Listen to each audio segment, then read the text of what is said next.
It's another day for Petroma therapy. Or is it night? Do you have the microphone on? No, I thought that you would make an introduction and I turn myself on and tell what my story is. Oh, very good. Well, we haven't chosen a topic yet, so as soon as you let me know what the topic is, I'll be happy to introduce it. Do we have a Well, topic? I thought we should talk about photography because you now and then send me all these pictures and I have an album of myself. So I thought, why don't we talk where the humanity would be had we not had the photography? Oh, photography. Very good. I like Um, to take yeah. photos, and I'm a little bit of an addict because I collect photos and I have all the old photo albums from various family members. So when no one else, when a family member might pass away, an old uncle or an old great aunt or somebody, the family goes in and, takes the different things and maybe they sell the house or whatever they do. But um, I have been photo albums from relatives, oh gosh, maybe for well over 40 years. So I have all these photo albums that belonged to people that were very old. So that means when they were young, back in the 1920s or back in the 1910, or I have original photographs that go back to the turn of the century. How does that make me feel? Amazing.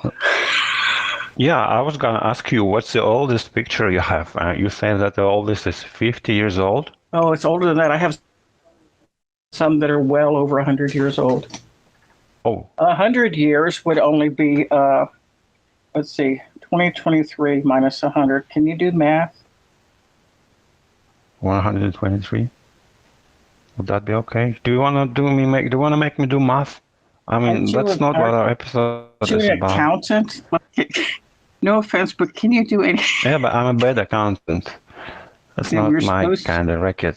Yeah, I would to. have to be. I would like, if I were a librarian, what a great librarian I would have made, I think. I think that you're right about that. I think that you are in the wrong profession. And, if you could redo your life, at one point in time, you told me that was it you that told me parents crushed dreams, or they had other ideas for you, or you wanted to be a military person, or they had other ideas? Was it? Yeah, you were telling me about crushed dreams. Yeah, you mean I wish I could go back in time and redo my life, but it's too late for me now, is it? Okay, it's not too late because remember you're supposed to go buy bongo drums. Have you even done that? Bongo drums? Yeah, I mean I'd like to be a drummer, but then again, it's too late because it No, takes no, you time. You know what time decided. is, right? What? No, you decided about 3 weeks ago that you think that drumming out your feelings might make you feel better. And Yeah, you said, that well, would maybe help I'll me buy to some drums. So you don't work have to out my buy it. anger. What you could do is just get like a little bongo set and just sit on your couch and have a drink and play your drums, or take the Yeah, drums and with you made to the woods. pictures, made Hmm? selfies of myself to make pictures of me playing drums. Yeah, I keep thinking about all the things I would do differently or change if I could go back in time. You know what's so weird about that What? is I've actually Nothing. thought about that. Even though there are many things I don't like about my life and a lot of mistakes I made, really bad mistakes. You know, Like, well, I think everyone think about that. I think everyone have this feeling that they wasted their childhood or hood or womanhood, whatever. Maybe that's a curse human have.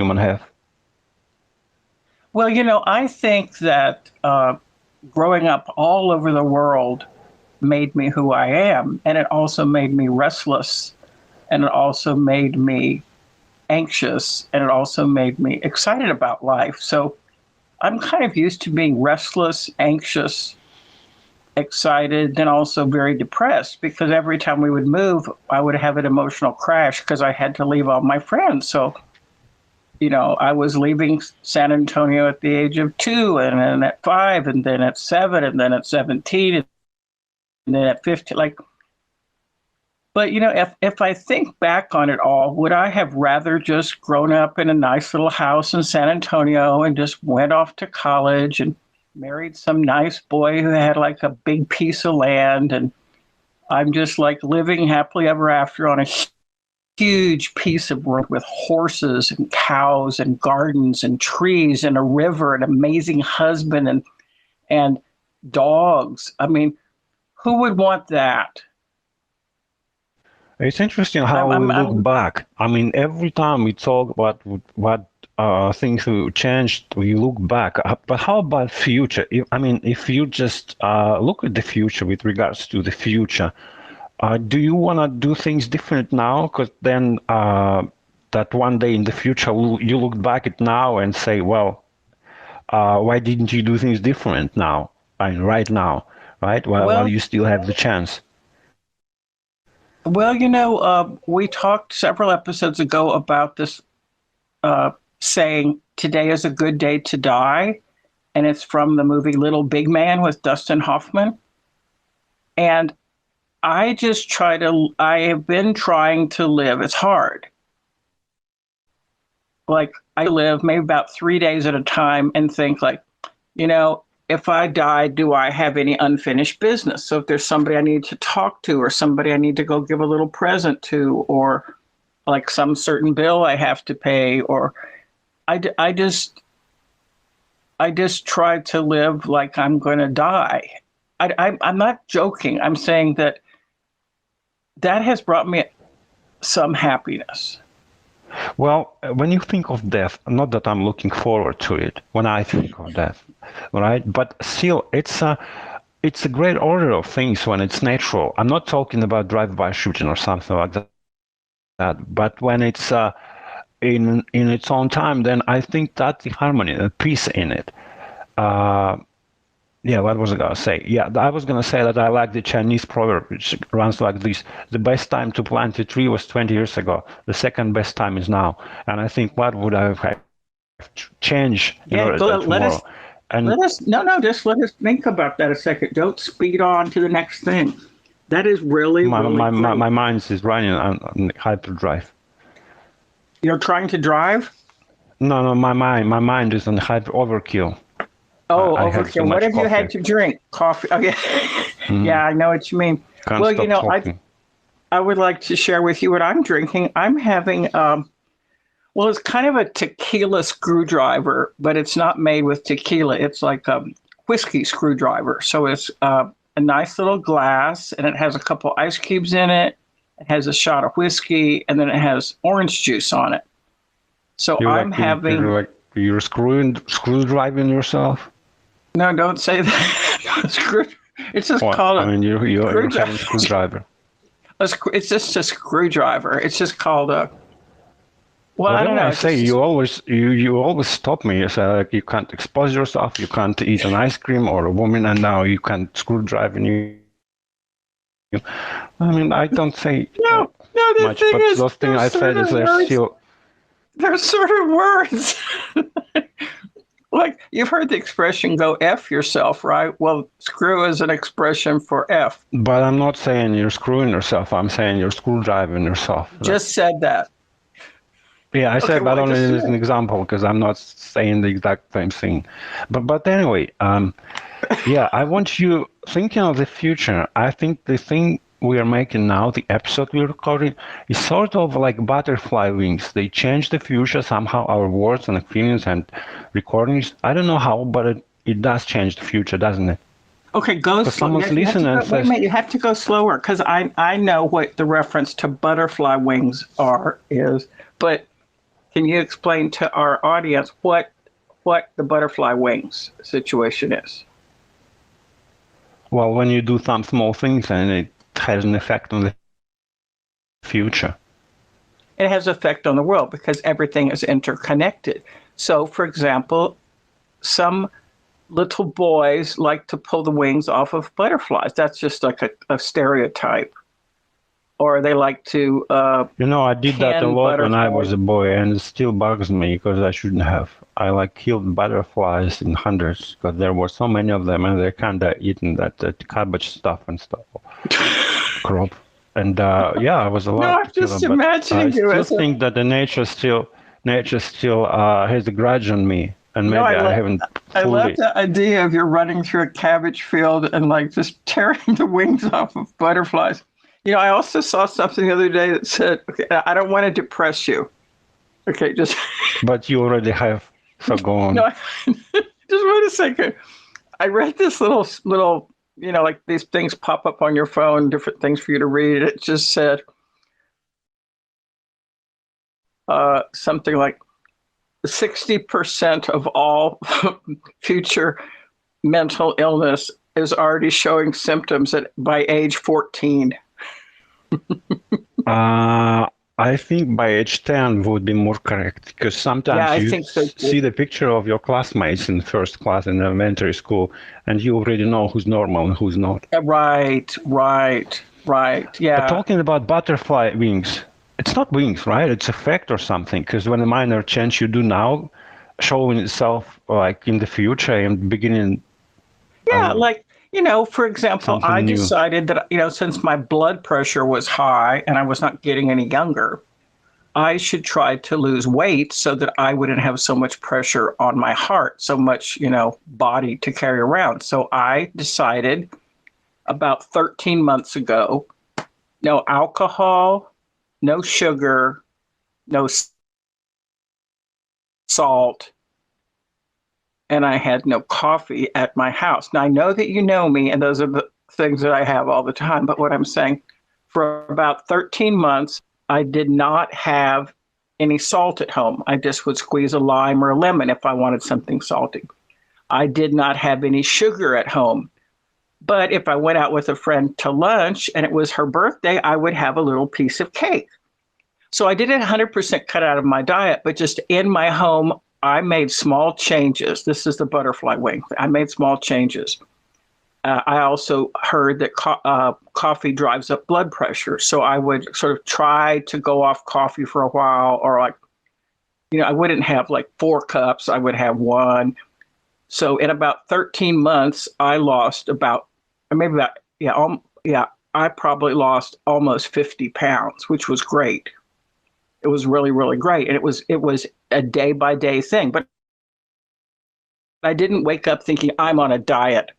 I didn't think like that. What I thought is I'm going to use healthy lifestyle changes to bring my blood pressure down because I don't want to be on blood pressure medicine. I don't like a lot of medicine and pills.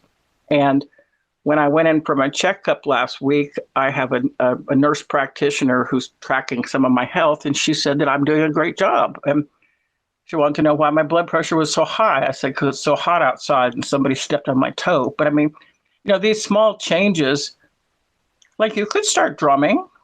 You could start. I absolutely understand your idea. It's the thing where we are on the subject of small changes, except for the butterfly effect. I'm sure there are 2 other expressions like snowball effect and domino effect. I played domino when I was a child. When you have them all in one row and you push one, they all fall down. It's somehow a term for any chain reaction, like snowball, butterfly, and what's that? Domino. Also, Can I say something else? Because you said you just make small change and it brings the whole life in a different direction. Like, who said that? Remember that we spoke about, or maybe I've written it to you, like for the want of a nail shoe. You know what does for want of a horseshoe nail mean? Yeah, let's say that just a little bit slower. Okay, you know what does for want of a horseshoe? What I'm saying is, want means for lack of a nail. And it's nail. So like if our viewers or listeners can imagine, for lack of a nail, something would happen. But you were telling me about that. I absolutely love the fable, I guess. Yeah, I don't know who said that. Benjamin Franklin was the first U.S. president, wasn't he? No, Franklin was the treasurer. Aren't you supposed to know about treasurers? Don't you do with money and accounting? I can't believe No, I told how you that's not my record. I feel bad because like, yeah, that maybe I is the should have become a goal. librarian. That is the goal of therapy for you to come in here and leave feeling worse. Yeah, worse. No, yeah, no, exactly. But I thought Benjamin Franklin was the first U.S. president, but maybe no. I Oh was my wrong. God. Washington is the first president. Okay. Jefferson, then Adams. But Ben No Franklin? Franklin was one of the founding fathers. He was flying kites or discovering electricity. He wrote all these little proverbs. He, he was in charge of the money. Yeah, He's a so money man. I guess it was him. Maybe because he was in charge of the money, he paid lots of attention to details. And I guess that was him who recited this fable. Maybe it's Chinese, I don't know. But still, for the No, want of a nail, the shoe was lost. For the keep want of a reading. shoe, the horse was lost. Yeah, I found it because I keep the journal because you taught me to. Okay, yeah, For the go want ahead. of a horse, the rider was lost, and for the want of a rider, the battle was lost, and for the want of a battle, the kingdom was lost, and all for the want of a fucking horseshoe nail.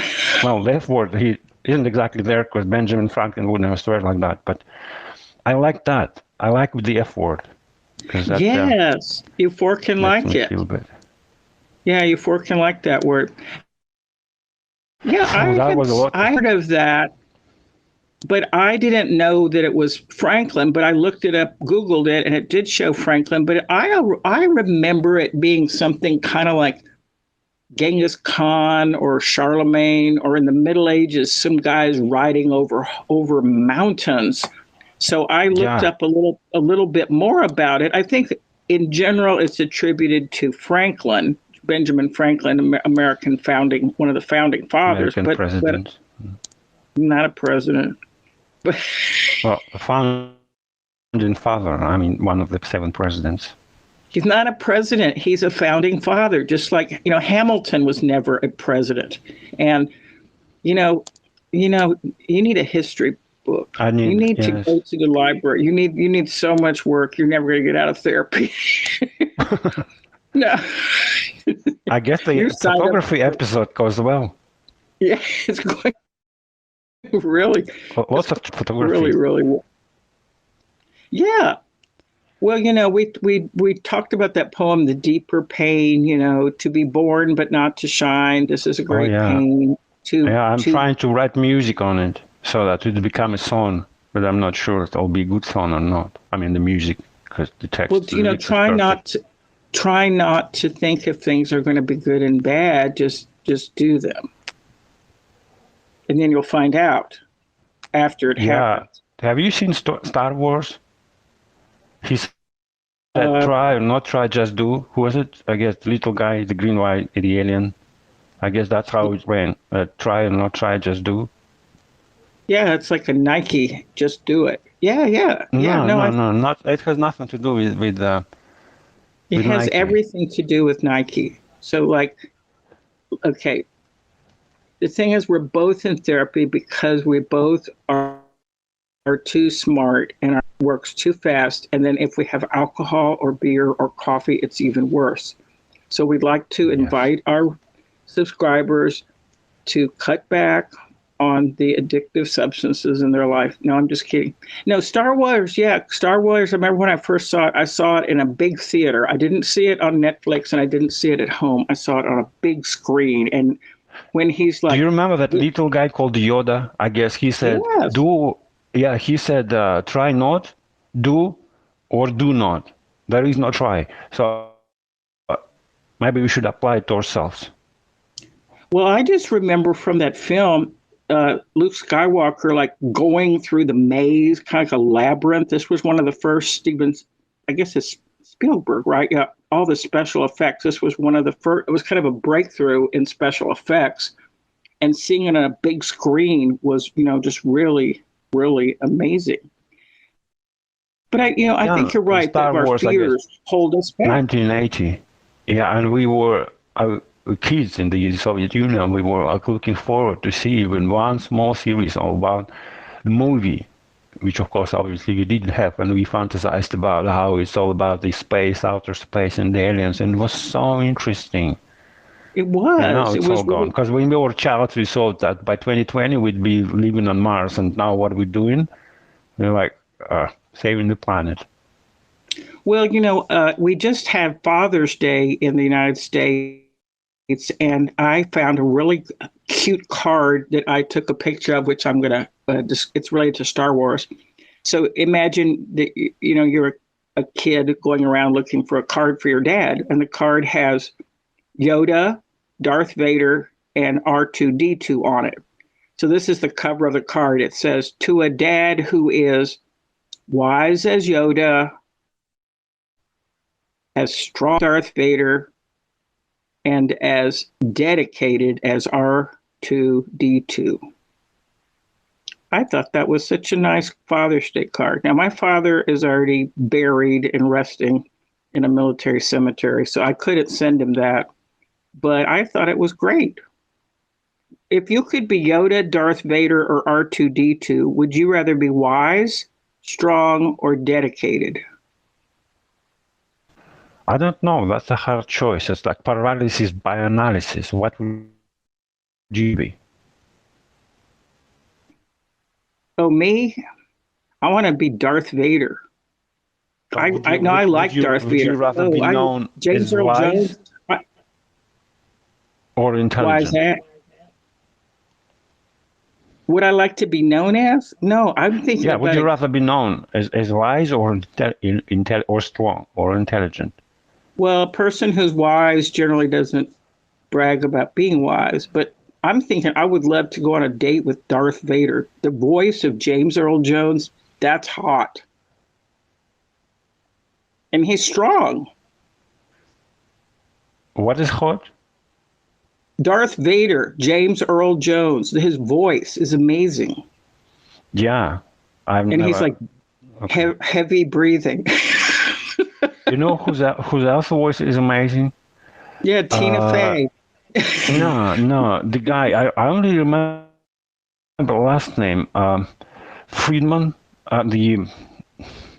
He's a movie star. What's his first name? I'm sure you know what I'm talking about. Give me a clue. The Dark It'll come to Gentleman. us. He's a movie It'll star. come.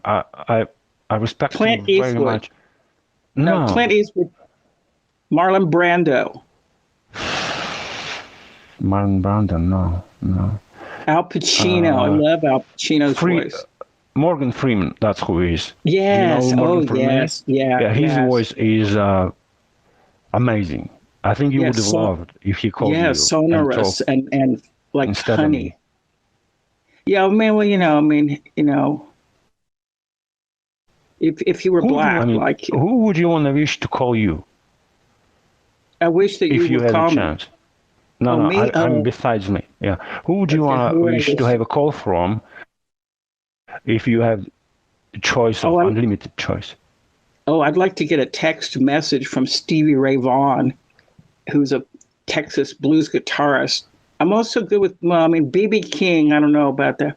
Stevie Ray Vaughan, he'd say, "I'm over in Oak Cliff. Come over here. We're drinking some beer. I'm going to play a song for you, girl." Why I would text? I love mean, to. why don't you want to talk to him? Why would you prefer the text message? Well, then I can screenshot it and save it forever. Because I'm all about saving things forever. Pictures, Yeah, but you better screenshots. record the conversation and save it forever as well. Yeah, well, I I don't enjoy record the voice. I don't record. You're recording. Oh, I can teach you. It's simple. It's 20th century. What century? I know, but I 21st don't. century where I'm you not. can I'm record. a visual. I'm a visual person, so I'm a visual. So you I like to collect. watch. No, what I mean is that I have real books and real photographs, and I have physical copies of poems that I've written, and I have photographs that are. I'm into hard copy. So to me, Well, a voice. I'm exactly the opposite, I think. Or I'm not visual. I'm sort of, what would be the opposite? Auditory? What's the word? AURAL. Like you remember, you like Auditory. Auditory, yes. Yeah, auditory, because I learn through listening. So that's why I'm listening to audiobooks all the time, or podcasts, or did I say No, audiobooks? it is very, very interesting because so we have one way of inputting information and we have a preferred way of outputting information. And if let's suppose that you and I are sitting and talking and you're just talking to me and you're just telling me, stop writing, just listen, I'm talking to you. I go, I can't understand if I don't have a pencil in my hand. So I have had that conversation with a person who was super high functioning, intelligent mathematician who had like a photographic memory and like a brilliant person. And he wanted to know, why couldn't I just sit there and listen as we discuss a budget? And I input by kinesthetic writing. I have to physically feel it. If I'm writing, then I can remember it. It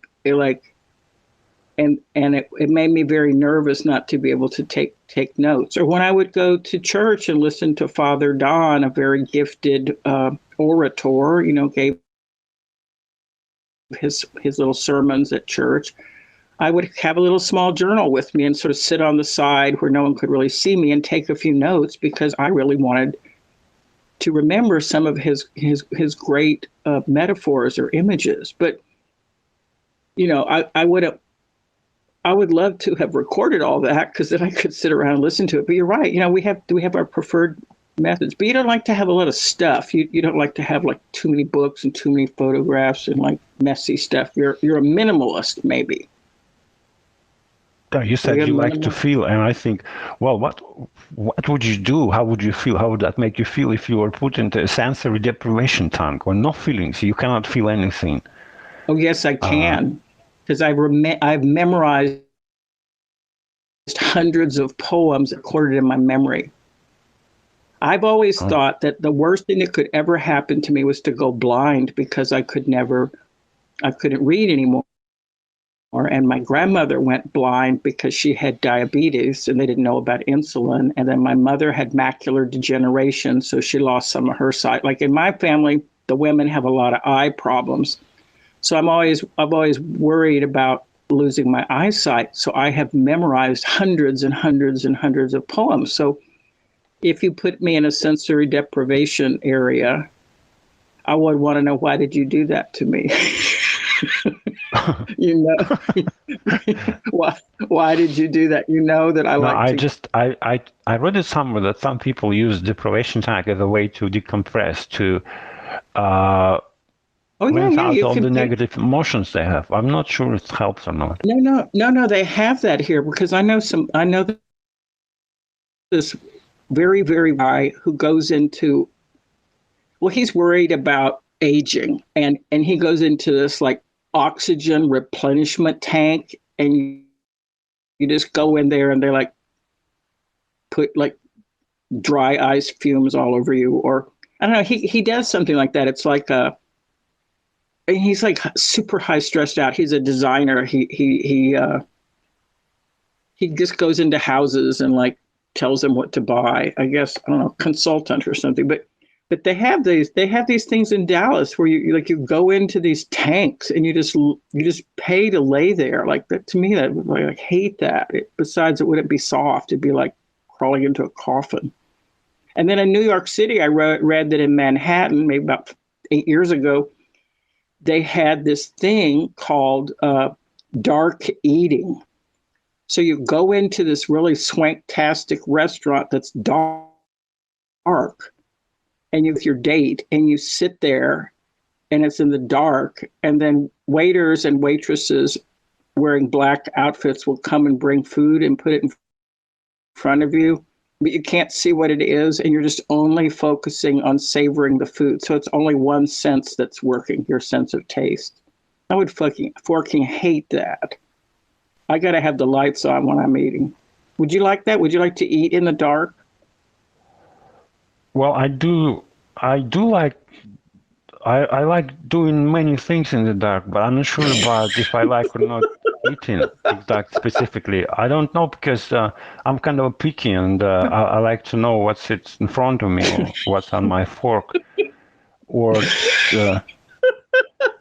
why are you laughing? I mean, do you think it's funny? Because I don't understand. Maybe I said something else that It's I wasn't really, supposed really to say. funny. It's Why would funny. anybody walk I in the do dark? I many. don't understand. Like it's not like I just cinema. said, Even in the cinema, you still can see something. I know because they have little small lights, but the thing is, they have. Just a second. You said you like to do many things in the dark, but you like to sort of see what's at the end of your fork. Yeah, So I wanted to know, that's exactly why do what you I have like. a fork with you But I'm glad that some in the people, dark? other people, they feel this, that they feel like to eat in the dark. But I always Well, turn the lamp on. well, no, but it's not just eating in the dark. Like if you're depressed and you're an alcoholic and you just sit in the dark and just drink, well, that's one thing. That's like common. But I'm saying to go to a high-end restaurant in Manhattan and to pay with your date, it's super expensive to just sit there in the dang dark and eat. I think that's overkill. I think that those people have too much money. That's the problem.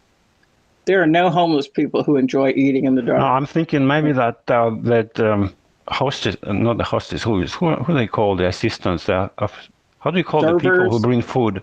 Servers. Yeah, maybe servers. they have this night vision goggles because they have to pour a drink in the dark, and you have to know where you pour it to, Yes. or what exactly is it you pour.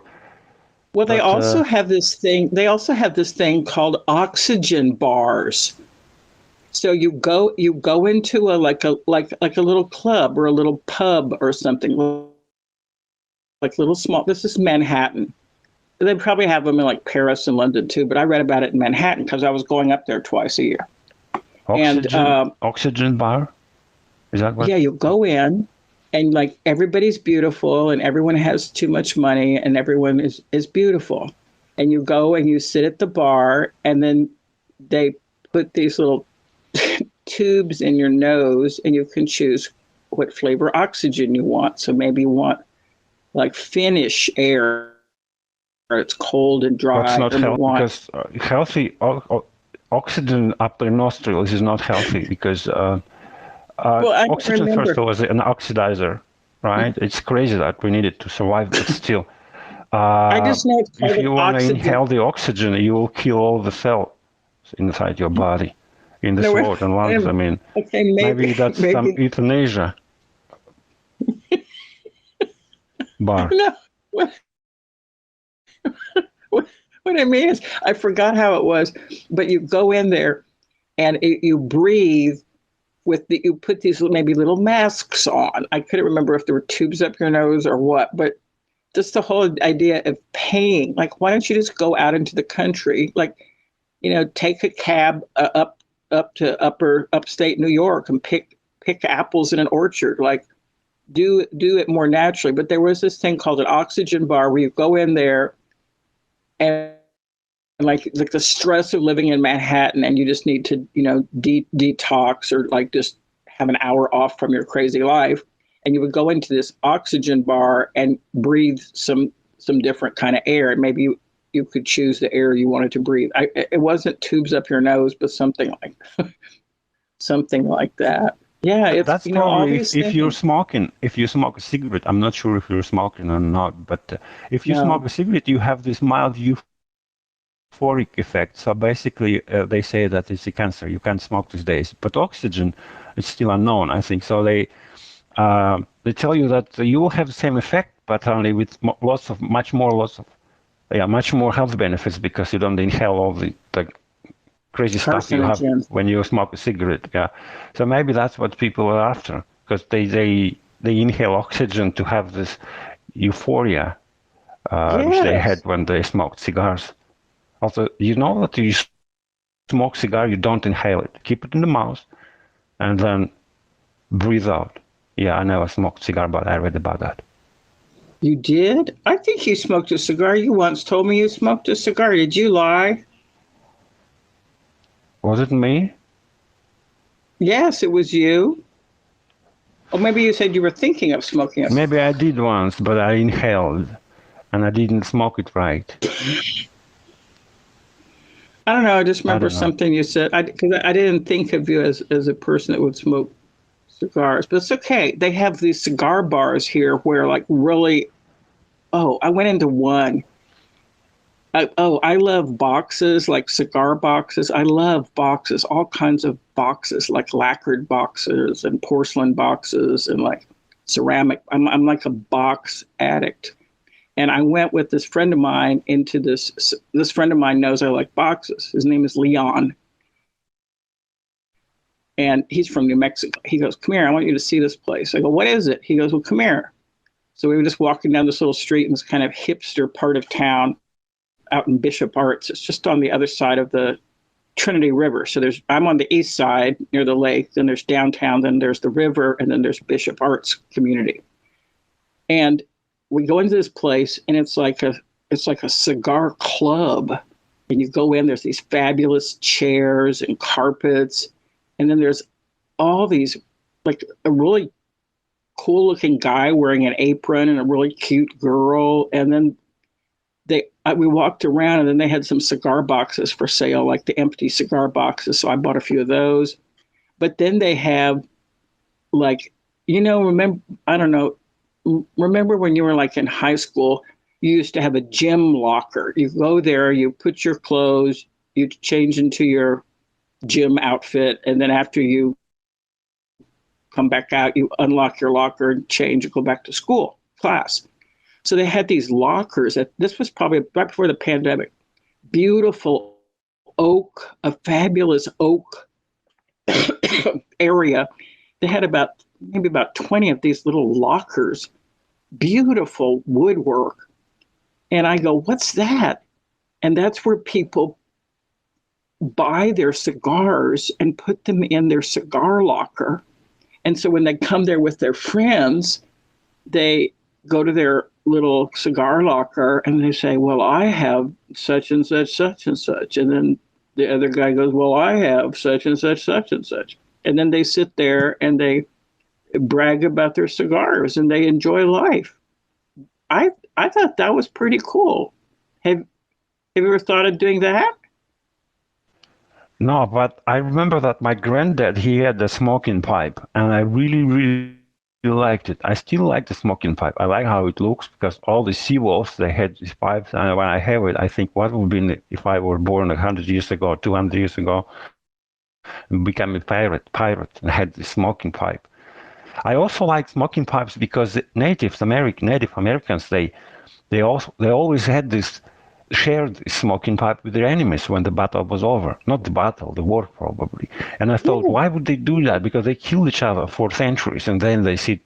I mean, the warlords. Like, I think they sit to each other and smoke the same pipe. They were. It was like champion. You're the champion. Well, let me back this up a minute. Do you have your grandfather's pipe? Is it in your possession somewhere in a? No, I don't know what it is. I don't. Well, when he passed away, I don't have it. Who do you think has it? I don't know, because my family moved 3 or 4 times, and one move is like 2 fires. So basically, I think that was lost. Well, I have a lot of things from the past, and I have like a watch that belonged to a great grandfather, and I have a ring, and I have some things like that. And I also have some glasses that belong to my grandmother. And I put the glasses on because I was cleaning them and like putting things into different boxes. Like this belonged to this grandmother. This belongs, like I'm archiving all this stuff. And I thought, I wonder what her prescription was like. And I put them up to my eyes. It was not far from what my own prescription is. But yeah, I think pipes were like, well, like if in the Anna Karenina and some of that, the men would retire after dinner to smoke, or they would have the men's club, a gentleman's club where, you've got your work and you have your wife and you have your life, and like sometimes your work, your wife, and your life just gets exhausting. Just need to get away from your work, your wife, and your life. So you would go to a gentleman's club don't you remember in all those Russian novels, men are always hanging out smoking, Yeah, but not and then cigars. the women go to the drawing room, and then they gossip about men. Everyone's gossiping. Everyone's gossiping in these Russian novels. They're gossiping and planning different things. I don't like gentlemen's clubs.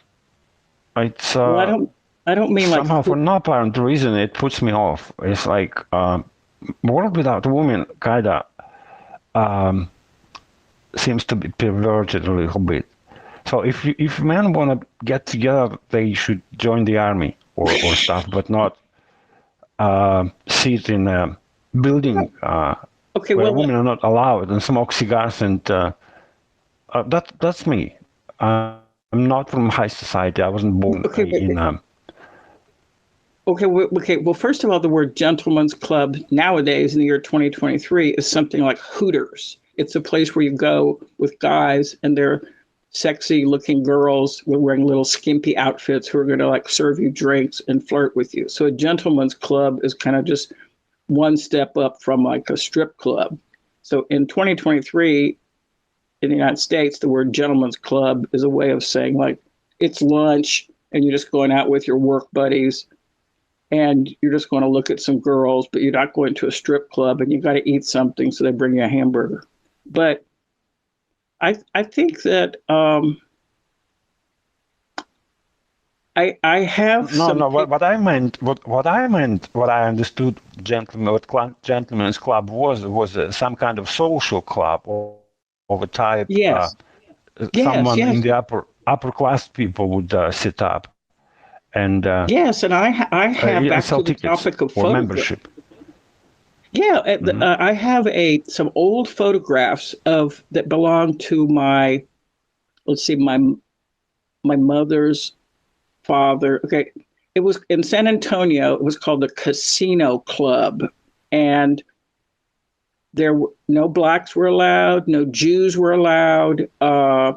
Italian Catholics were kind of on the border. They didn't want any Irish. But it was a club you had a membership to, and you were interviewed by the current members.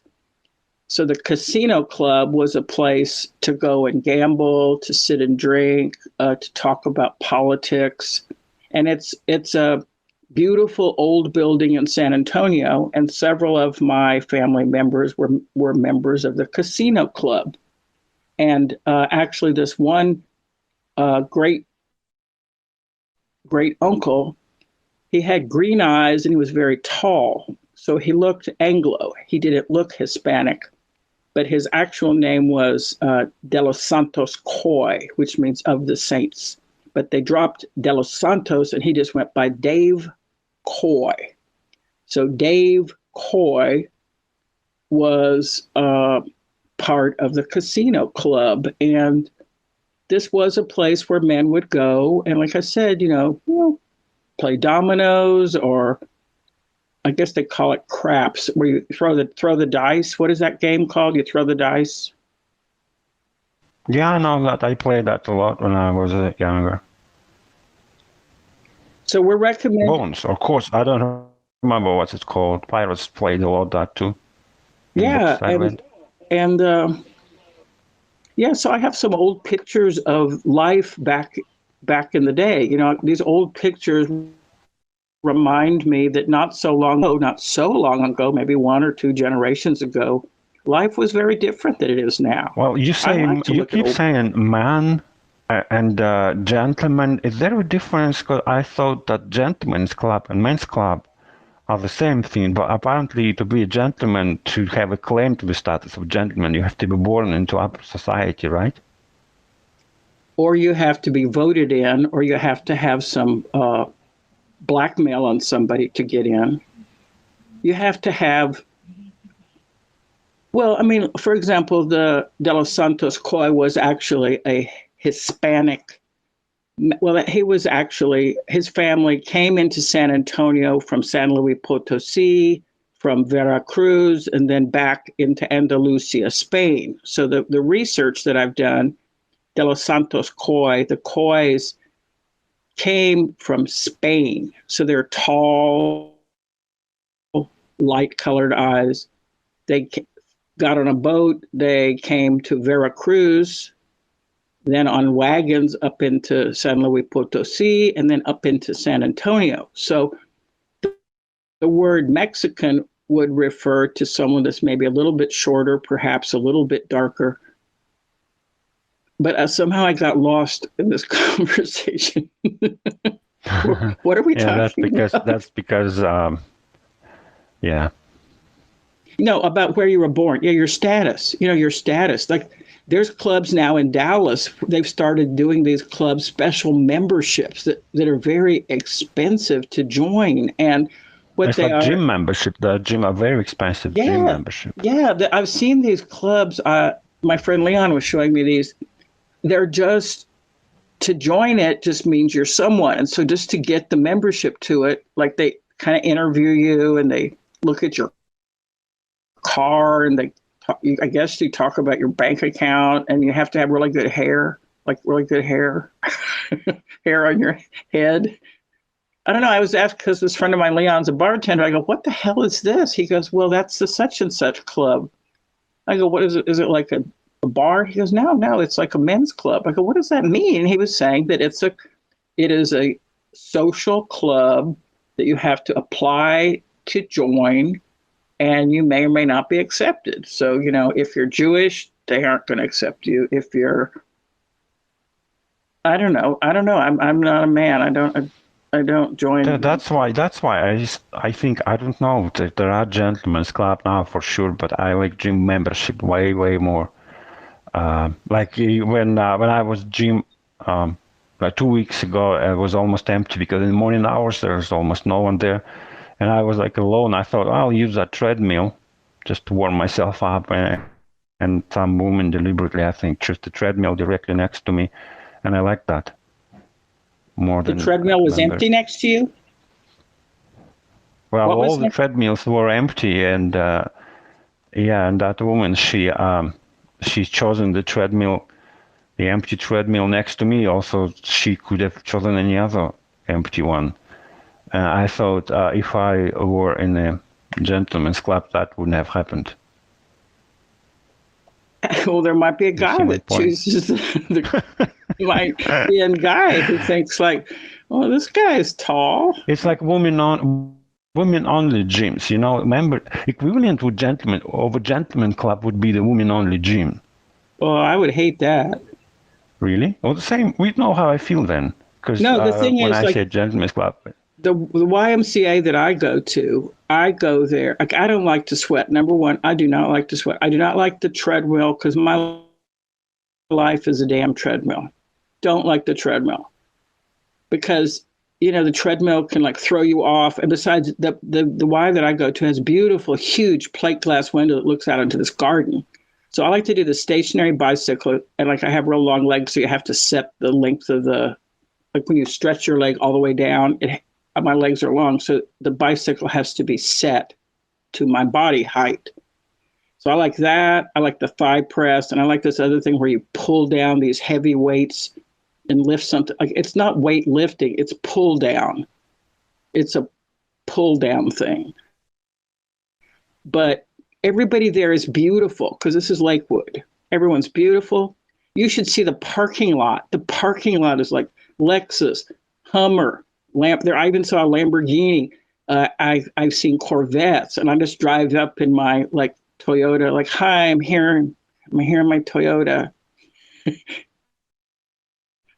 I'm always afraid of like smashing my car into some amazing car next to me. But yeah, going to the gym. Yeah, going to the gym. Unisex gym, right? No, it's great. It's really, really good. And a lot of people that have money, they go to the gym in the morning because they're managers or they're coordinators or they own the business. So they can go to the gym, they can shower, they can go have coffee, and then roll into work like, 9:30 or 10. And I know that my son-in-law, who worked in Manhattan, they lived in Brooklyn, and he used to ride his bicycle across the Brooklyn Bridge and ride into Manhattan and then go up into his building. I guess I had a place for bicycles. And there was a gym where you could shower and shave and do everything else. And you had your place for your clothes, and then like put on your clothes, stop by the coffee bar, get a cup of coffee, then like go kick ass as a lawyer. Lawyers have the best lives. They're suing everyone, making money out of people's problems. It's the best thing in the world. There will never be an end to people's problems. Yeah, I'm sorry if I made you feel anxiety, because I'm sorry. I was thinking about riding a bicycle across the Brooklyn Bridge, but I'm just sitting on a stationary bicycle in Dallas, just looking out the window. I'm fascinated by the amazing lifestyle, but my lifestyle is actually pretty low key. Maybe Do you believe we should that? wrap it up then. Because now I feel anxiety too, and I think what would be the physical symptoms of my anxiety? Sweaty palms. Your stomach. Yeah, but you said you don't like butterflies in it. I don't want to upset you. Yeah. My hands are already sweating. I'm sweating. My hands are sweaty. Headaches, crippling stomach, pain. What else could it be? Tension, dizziness. And shakiness. also I'm wearing like sweatpants because my air conditioning's too cold. Like I have my air conditioning on really cold, and I got cold, and there were people in the swimming pool making a lot of noise. You're having heat wave. How can it be cold? No, it's a heat wave, but there's a swimming pool, and people were in the swimming pool till 1:00 at night, and they woke me up. And then my air conditioning was very cold. And then I thought, well, let me just get up and make coffee or have a screwdriver. And then I just put on like sweatpants, like to wear to the gym. And now I'm wondering why am I wearing sweatpants? Do you ever sometimes wonder why you're wearing what you're wearing? No, not specifically. I just because that's good. Sometimes I'm not wearing anything, and I don't know how to explain to you why it happens, but when you're not wearing anything. I mean, you mentioned the swimming pool, and I thought I always had an anxiety while swimming. That's why I don't like swimming pools. I don't like swimming pools either because like there's germs in there. Also, other people. Yeah, I don't like that. I like to be. I like open waters. Yeah. I'm not sure exactly how much it's related to my anxiety. Well, or there's probably no open water in downtown Moscow, right? No. I mean, there's a river, but they say it's polluted. Yeah. Well, where could you go swimming into the open water that you would like to go swimming? I would love to live in Siberia. There are no people and huge rivers. Zebras? Siberia. Zebras? Oh, I thought you said there were few people and zebras. No people. Huge rivers. Zebras in Siberia? No. But yeah, that's where I would like to live. Because no people, yeah. I know people cause a lot of our problems, and I one of the places that I saw something really amazing. I was in Acapulco some time ago, and I was at this cliff restaurant. It's up on these cliffs, and you're eating like amazing seafood, and you're having a fabulous drink. And they have these young guys that are cliff divers, and they dive off the cliff into this crystal blue water. Have you ever thought of jumping off of cliffs into water? Actually, I did, but not to my death. Yeah, I thought, what if I'd like to experience the sense of flying. Not the falling, but sort of flying until you land. And that would be like parachute yourself from a plane. Only in this parachuting? case, it would be cliff. Yes, with the parachute. So Yeah, but I get. sometimes I feel like you don't have very good luck. What if your parachute strap was broken and the inspector didn't check it and you got a parachute on that doesn't open? What will you do then? Well, now my hands are shaking. I don't think that therapy helps.